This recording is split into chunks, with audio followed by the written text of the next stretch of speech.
Hello, I'm Paul Honigmann. I'm the author of The Observant Beekeeper, which is a book I've put together on low intervention beekeeping. It seemed to me that there wasn't an in-depth manual for people who want to practice that kind of style. There are a number of other books which talk about one hive type and a little bit about bee behaviour, but they tend not to go into very much depth. And I was also very concerned about the skill fade and knowledge fade that's going on in beekeeping at the moment, because with the introduction of the internet, people began putting information and ideas and begin talking and teaching each other via forums and bulletin boards, which are now all gradually disappearing. And sometimes they're still there, but they're now so huge that you can't search for any information meaningfully. And so I'm trying to mine old data sources in order to make sure that people can have one book which has got a load of useful information in one place, well indexed, and it hopefully this will archive what we know now, and then moving on, somebody else will write another book in a few years which builds on this and says, oh, well, now we know actually it's a little more complicated than that, but we have this archive of information from 2024. The book is primarily intended for low intervention beekeepers who can't find a mentor. I keep getting contacted by people who say, I live in some obscure part of Britain or further sometimes, and I can't find a beekeeper to train me. They're all obsessed with opening their hives all the time and throwing chemicals into the hive. I don't want to go down that route. So I say, well, you know, if you live near me in Oxfordshire, you can join our group. But if you're further away, you're going to... I try to find contacts for them, but it is quite tricky at times because very few low intervention beekeepers stick their head above the parapet to say, hello, anybody else here? They're all a bit intimidated to do that. And we've now hit a point where there are actually quite large groups of low intervention beekeepers in Hampshire and Oxfordshire and Wales and a few other places like the Lune Valley in the northwest of Britain. Further afield, there's the Sustainable Beekeepers Guild of Michigan and people like that. On Facebook, you've got the Natural Beekeeping Trust.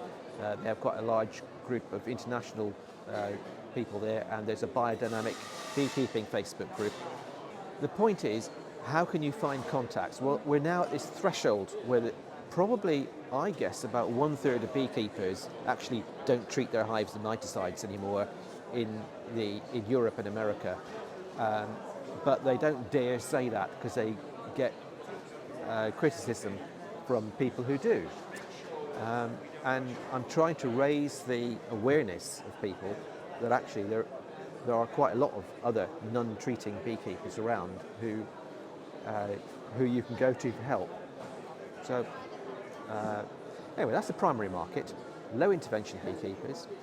But also there's things in the book which I think will be of interest to normal beekeepers who are still using frames and thinking, actually, maybe I'm getting a little uncomfortable with opening my hive every week or two to check for swarm cells and things. And do I really want to do this? It all seems a bit brutal. Is there a gentler way to approach keeping bees? A lot of the issues with high intervention beekeeping come about firstly because people are paranoid about swarms, and secondly because they're paranoid about mites. Now, I'd like to digress shortly. We're at the National Honey Show in Britain. There's several hundred people here. Ostensibly, you'd think it's all about honey. If you were to swing that camera over there, there's rows and rows of honey, which was judged just the other day. And you'd think it's a honey show, it's a competition and a trade show. But actually, what everybody's talking about here seems to be mites more than honey. The talks I've been to have all been about, oh, what can we do about mites? Many of the products here are about mite control and so on. Now, I don't see mites in my hives, and I talk to many other natural beekeepers and low intervention beekeepers, and they say, well, we don't see them either. And the fundamental reason is that the bees aren't as stressed, so they have time to sort out the mites on their own. Whereas you have people like Torben Schiffer in Germany, who's done research into why some colonies survive and others don't.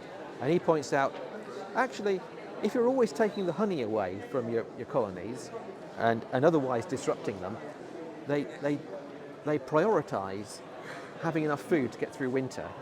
So they never have time to do any hygienic behaviour, and you're over-managing your hives. And that's what's making them unwell. You need to give them room to sort themselves out. They've been doing it for 30 million years. They're quite expert at it, probably more expert than any beekeeper you'll ever meet.